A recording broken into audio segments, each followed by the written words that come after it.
दुनिया को शांति और मानवता का संदेश देने वाले तथागत भगवान बुद्ध, संत गुरु रविदास जी, संत कबीरदास जी, गुरु नानक देव जी, ज्योतिबा फूले जी, सावित्रीबाई फूले जी, फातिमा शेख जी, साहू जी महाराज, पेरियार रामास्वामी नायकर जी, नारायण गुरु जी, डॉक्टर बाबा साहेब अम्बेडकर जी, माता रमाबाई जी, मान्यवर कांसीराम साहब सहित समाज के सभी महापुरुषों के चरणों में कोटि कोटि नमन करते हुए मैं आप समस्त माताओं, बहनों, बुजुर्गों, साथियों को क्रांतिकारी जय भीम करता हूं, विनम्र नमो बुधाय करता हूं। 133वीं जयंती पर बहुत बहुत शुभकामनाएं देता हूं। मंच पे आसीन सभी अतिथिगण और सामने बैठे हुए माताओं, बहनों, साथियों और प्यारे बच्चों, आज बेहद खुशी हो रही है कि एक महिला मंडल ने जो गीतों के माध्यम से समा बांधा है, ये पूरे भारत में बहुत कम जगह देखने को मिलता है और इसकी बहुत ज्यादा जरूरत है। लेकिन इस तरह की मंडलियां हमारी एक एक बस्ती में बननी चाहिए। मैं पूरा साथ दूंगा इस महिला मंडल का जो माता रमाबाई जी के नाम पर बनी है, कि वो दिल्ली नहीं, दिल्ली के आसपास भी सभी जगह महिलाओं की टीमों का गठन करें, क्योंकि हमारे पास अल्टरनेट नहीं है। हमारे लोग मजबूरी में दूसरे लोगों के तीज त्योहार को मानने के लिए मजबूर हो जाते हैं, क्योंकि उनका विकल्प हमने खत्म कर दिया। उधर हम उन्हें जाने से रोक रहे हैं, क्योंकि वहां हमारा विनाश है, वहां हमारे जीवन में कोई तरक्की का मार्ग नहीं है, वहां केवल अंधकार है, वहां केवल पिछड़ापन है, शोषण है, उत्पीड़न है, वहां गुलामी है, लाचारी है, बेबसी है। वहां से हमारे लोगों का भला होने वाला नहीं है।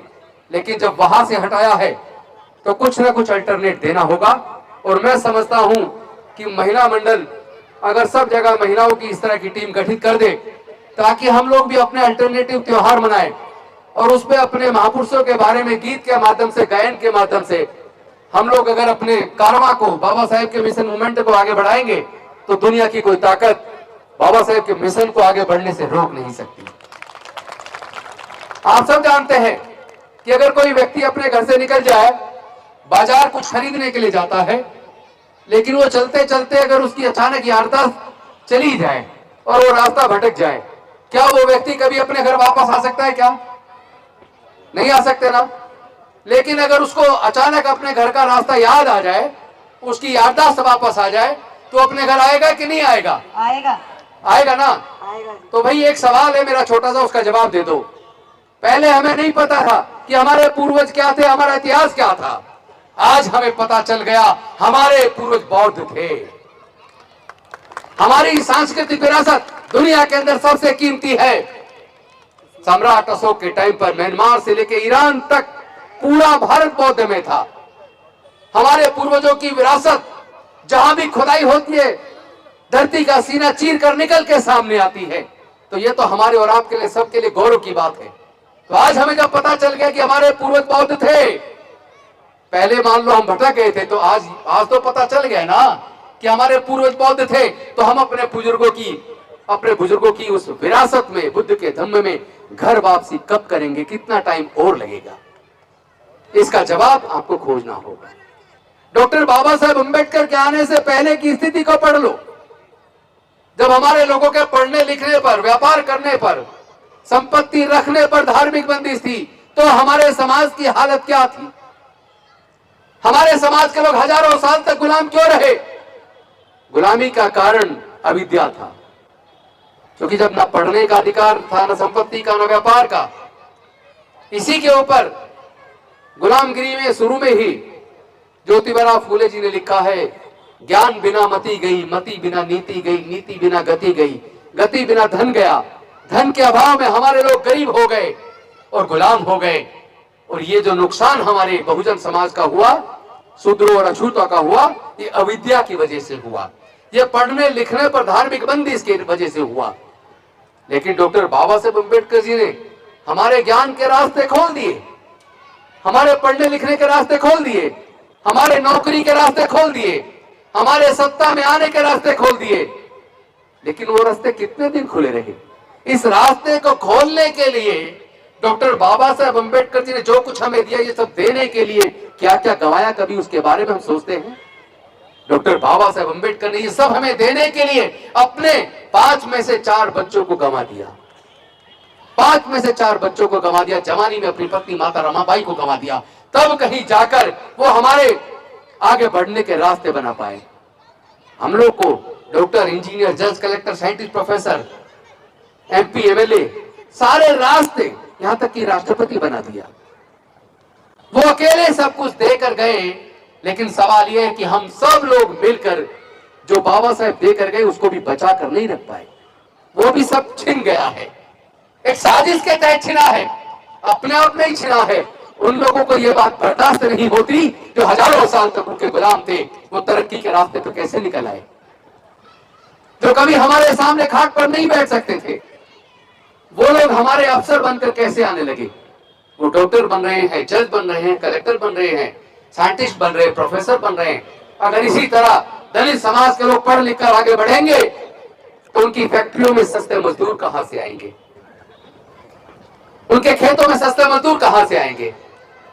यहीं से उनके पेट में दर्द हो गया और उन सरकारों ने, सत्ता ने मिलकर हमारे और आपके खिलाफ एक षड्यंत्र रच दिया।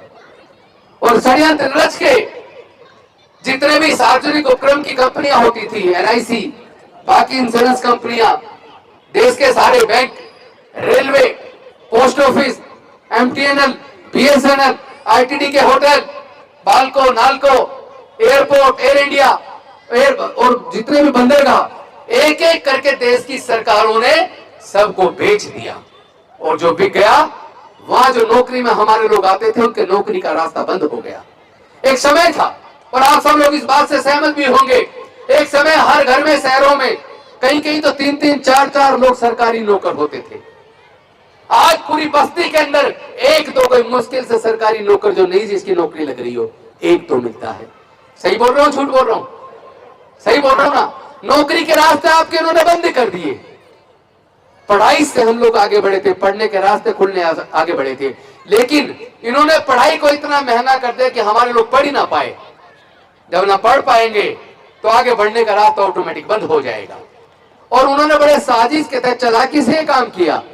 एक तरफ उन्होंने सरकारी स्कूलों को कमजोर किया, प्राइवेट स्कूल खोलने शुरू किए, और दूसरी तरफ पिछले 15-20 साल के अंदर, सूचना के अधिकार से सूचना मिली है, पिछले 15 से 20 साल में 2.25 लाख के करीब सरकारी स्कूल बंद हो गए। जनसंख्या कम हो रही है, बढ़ रही है? जनसंख्या बढ़ रही है तो स्कूल और बढ़ने चाहिए थे, लेकिन स्कूल बढ़ने की बजाय बंद हो रहे हैं। उत्पीड़न होता है और हम ही लोग फिर जातियों को मजबूत करने में लगे हैं। मैंने एक दिन ऐसे एक जगह पूछ लिया, कितने लोग हाथ उठा के बताइए कि हमें अपनी जाति पे गर्व करना चाहिए। यही सवाल मैं यहां भी पूछ लेता हूं, आप में से कितने लोग ऐसे हैं जो इस बात को मानते हैं कि हमें अपनी जाति पर गर्व करना चाहिए? वो लोग हाथ खड़ा कर लें। यहां भी 80% से ज्यादा लोग हाथ खड़ा करके कह रहे हैं हाँ, हमें अपनी जाति पे गर्व करना चाहिए। मैं पूछना चाहता हूं, अगर जाति इतनी महत्वपूर्ण है कि जाति पे गर्व करना चाहिए, तो फिर तुम्हारी गुलामी कभी खत्म नहीं हो सकती, तुम्हारा उत्पीड़न कभी खत्म नहीं हो सकता। जाति की वजह से तुम्हारा उत्पीड़न होता है और जाति पर तुम गर्व करने की बात कर रहे हो। जाति गर्व की नहीं, शर्म की बात है, क्योंकि जाति की वजह से सारा उत्पीड़न है और हम लोग जातियों को मजबूत कर रहे हैं। कोई कह रहा है दी ग्रेट चमार, कोई कह रहा है दी ग्रेट वाल्मीकि, कोई कह रहा है दी ग्रेट खटीक। अरे अपनी अपनी जातियों को मजबूत करने में लगे हो। जब तक जातियां मजबूत रहेंगी तब तक आपकी गुलामी चलती रहेगी। जिस दिन आपने जातियों को खत्म कर दिया और डॉक्टर बाबा साहब अम्बेडकर की बात को मान के आप लोग बौद्ध बन गए। बौद्ध बनने का मतलब बिल्कुल उसी प्रकार है जिस प्रकार अनेकों नदियां अलग अलग नाम से जानी जाती हैं, लेकिन समुद्र में गिरने के बाद अपनी पहचान खो देती है। उसी प्रकार आप लोग अगर अपनी जातियों को त्याग कर बौद्ध बन जाओगे तो आप बौद्ध कहलाओगे।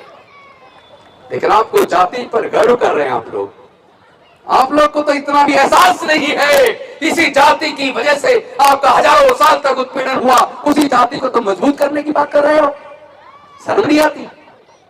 जाने में कर रहे हो, अनजाने में कर रहे हो, लेकिन कर रहे हो। शादी करते हो अपने बेटा बेटी की तो अपनी जाति ढूंढते हो। बाबा साहेब को नहीं मानते, कहते हैं बाबा साहब को मानते हैं लेकिन बाबा साहेब की बात को नहीं मानते। तभी तो बुद्ध धम्म जो पूरी दुनिया में बढ़ रहा है, पूरी दुनिया स्वीकार कर रही है, जिसमें आपके तरक्की का मार्ग है, आपकी गुलामी से मुक्ति का मार्ग है, उसी तथागत बुद्ध के धम्म को जिसको डॉक्टर बाबा साहब अम्बेडकर देकर गए, जिसके लिए उन्होंने कहा था मी भारत बौद्ध में करी, मैं भारत को बौद्ध में करूंगा। बाबा साहब के सपने को चकनाचूर कर रहे हो, जातियों को मजबूत करने में लगे हो, आप बौद्ध कब बनोगे? हमारे और आपके सबके तरक्की का मार्ग, गुलामी से मुक्ति का मार्ग तथागत गौतम बुद्ध का धम्म है, जिसमें दया है, समता है, स्वतंत्रता है, बंधुत्व है, करुणा है, मैत्री है, सील है, जिसमें सबके लिए कल्याण की भावना है। हम लोग सुना करते थे जब तथागत बुद्ध को ज्ञान प्राप्ति हुई और उन्होंने पहली बार सारनाथ में पंचवर्गीय भिक्षुओं को ज्ञान दिया, तो उन्होंने कहा था संसार में दुख है, दुख का कारण है, कारण का निवारण है, निवारण का उपाय है। तो अगर दुख से मुक्ति चाहिए तो अष्टांगिक मार्ग को अपने आचरण में उतारो। आप राग, द्वेष, लोभ, मोह, अहंकार और गुस्से को त्याग दो, अहंकार को त्याग दो, आपको दुख से मुक्ति मिल जाएगी। उसी प्रकार अगर हम उत्पीड़न की बात करें तो हमारे देश के अंदर उत्पीड़न है, उत्पीड़न का कारण है, कारण का निवारण है, निवारण के लिए उपाय है, उपाय है तथागत गौतम बुद्ध का धम्म, जिसे डॉक्टर बाबा साहब अम्बेडकर देकर गए थे। आप बौद्ध बनेंगे तो जातिगत उत्पीड़न से हमेशा हमेशा के लिए छुटकारा मिल जाएगा, मुक्ति मिल जाएगी, आपको तरक्की का मार्ग मिल जाएगा और पूरे भारत को दुनिया में आगे बढ़ने का रास्ता मिल जाएगा। अगर आप चाहते हैं गौरव के साथ, गरिमा के साथ अपने बुजुर्गों की सांस्कृतिक विरासत को मजबूत करना, तो जितना जल्दी हो सके इस जातिवादी, नफरत वाले, शोषण पर आधारित इस व्यवस्था को छोड़कर अपने बुजुर्गों की सांस्कृतिक विरासत में, बुद्ध के धम्म में वापस आओ और ये 22 प्रतिज्ञाएं जो डॉक्टर बाबा साहब अम्बेडकर देकर गए थे उनको अपनाओ। उसी से हमारे समाज को मुक्ति का और तरक्की का मार्ग मिलेगा, दूसरा कोई रास्ता हमारे पास नहीं है। मैं इन्हीं शब्दों के साथ, इस उम्मीद और आशा के साथ आप लोग आगे से कभी जाति पर गर्व करने की बात नहीं करोगे, अपने बुजुर्गों की सांस्कृतिक विरासत में, बुद्ध के धम्म में घर वापसी की बात करोगे। मैं ऐसी आप सबसे उम्मीद करता हूं। आप सब लोगों ने मुझे इतने सम्मान के साथ बुलाया, इतने सम्मान के साथ सुना और मैंने 3 गीत सुने।